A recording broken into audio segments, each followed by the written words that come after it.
What if I told you that the choice you're agonizing over right now doesn't actually have a right answer? That every sleepless night you've spent weighing options, every pro and con list you've made, every person you've asked for advice has been based on a lie? The lie that somewhere out there exists a perfect choice. The correct path that will lead to happiness while avoiding regret. I'm about to tell you the story of a man who made the same choice twice, who saw both sides of the same decision play out completely. And what he discovered will change how you think about every major choice for the rest of your life. This is the story of Carl. And by the end, you'll know exactly how to make peace with any choice, no matter what happens next. Carl was 27, sitting on his couch staring at his phone. In front of him lay the biggest decision of his life. His best friend Novak had just gotten laid off, received a severance package, and decided to chase their childhood dream, moving to Australia to start an eco-friendly farming business. "Come with me," Novak said. "Be my business partner. We've talked about this since we were kids." Carl's mind raced. On one side, adventure, purpose, living his dream in Australia with his best friend, building something meaningful. On the other side, his girlfriend Stephanie, his widowed father who depended on him, his stable accounting job with great benefits, and his entire life in Boston. For 6 days, Carl couldn't sleep. He asked everyone for advice. His father said go, his aunt said stay. His friends were split. Stephanie just cried.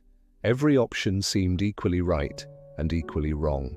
On the 6th night, Carl walked to the harbour, desperate for clarity. He sat on a bench facing the water, completely lost. Then an old man appeared, sat nearby, and after hearing Carl's dilemma, made an unusual offer. "What if you just decide right now, based on what I choose for you?" Someone who basically doesn't know you at all. It'll be like flipping a coin, but the coin has a brain. Carl, exhausted by indecision, agreed. "All right," the old man said. "You're going." 5 weeks later, Carl was on a plane to Australia. 20 years passed. Carl built a life in Australia. The original business failed after 6 years, but he discovered a passion for farming and started his own small operation. He married Natalie, had 2 kids, and made Australia home.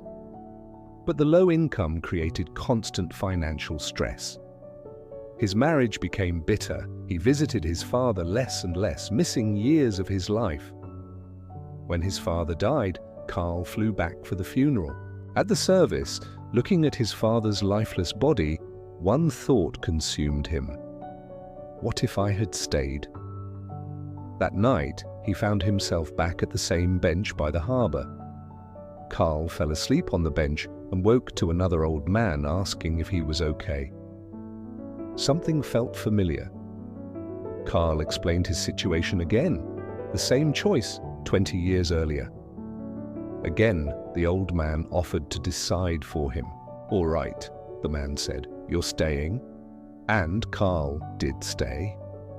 20 years passed. Carl became CFO of a mid-sized company, making excellent money. He married Stephanie, and their love grew stronger every year. He cared for his father until the end, cherishing their close bond.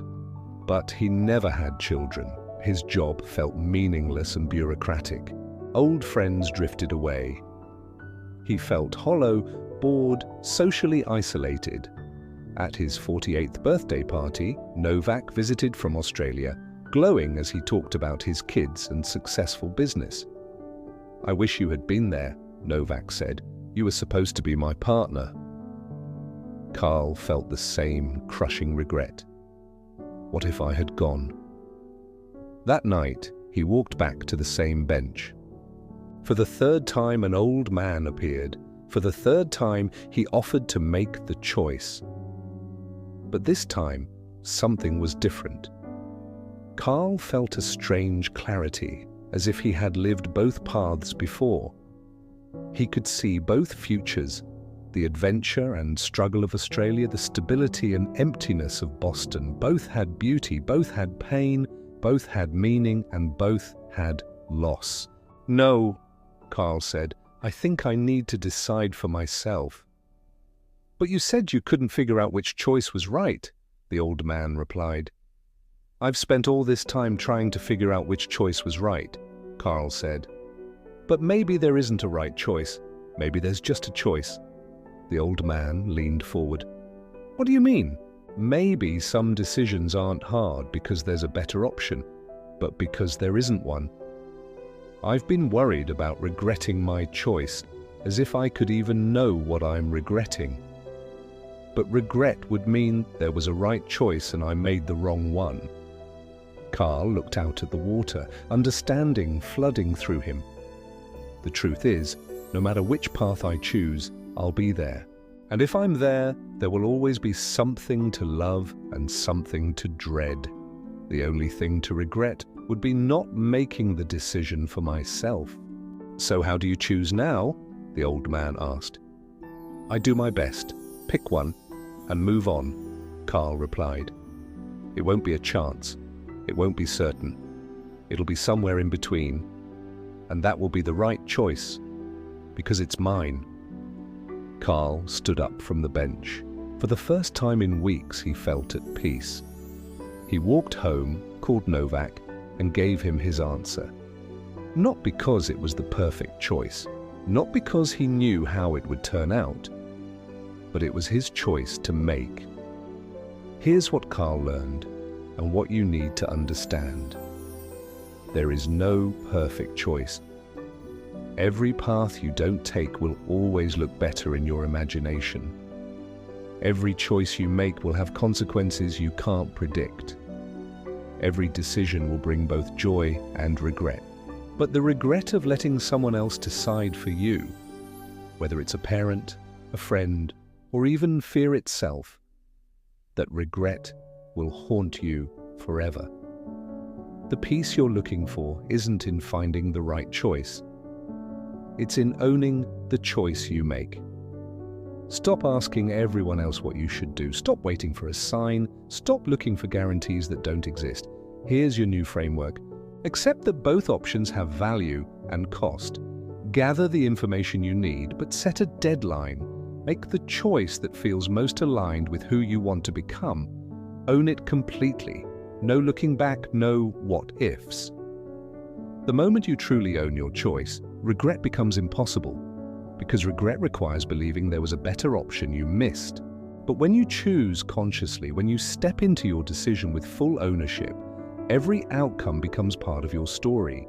Every consequence becomes something you can work with. Your choice doesn't have to be perfect. It just has to be yours. So what choice are you avoiding right now? What decision are you letting paralyze you? Stop looking for the right answer. There isn't one. Start looking for your answer. That's the only one that matters. Make the choice. Own the choice. Find peace in the choosing. That's how you make peace with any choice, no matter the outcome. What choice will you finally make? Let me know in the comments.